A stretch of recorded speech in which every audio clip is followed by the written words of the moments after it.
Lawrence road पर वाक़या एक निजी स्कूल के स्पोर्ट्स ग्राउंड में मुनक्किदा फन फेयर में मुख्तलिफ स्टॉल्स लगाए गए थे और बच्चों के लिए झूले भी थे।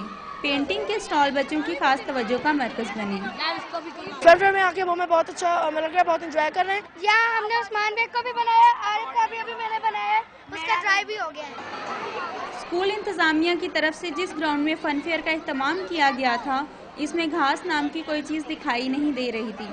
हवा के हर झोंके के साथ उठने वाली गर्द खाने पीने के स्टॉल्स पर रखी अशिया पर पड़ती रही और यही आलूदा अशिया खाना बच्चों की मजबूरी बनी। यहाँ गंद बहुत है तो इसकी वजह से बच्चों की हालत खराब हो जाती है। इंजॉय करने के लिए आए हैं, गर्मी हो जो मर्जी उन्हें फील नहीं होता कि भाई अच्छा लगता है उन्हें कि भाई इंजॉय करना। तो ये स्कूल वाले इस बात का ख्याल रखें कि साफ सुथरा माहौल रखें, जो देखें डस्टबिन का हम जगह जगह लगा दें तो ये कूड़ा यहाँ पे इकट्ठा नहीं होगा। स्कूल में मुनक्किदा फन फेयर में बच्चों ने बढ़ चढ़ कर हिस्सा लिया, मगर सख्त गर्मी के बावजूद इन नन्हे खिलाड़ियों को गर्मी से बचाने का मुनासिब इंतजाम न किया गया। कैमरामैन साकिब मुनीर के साथ आसफा जमील, डॉन न्यूज़, लाहौर।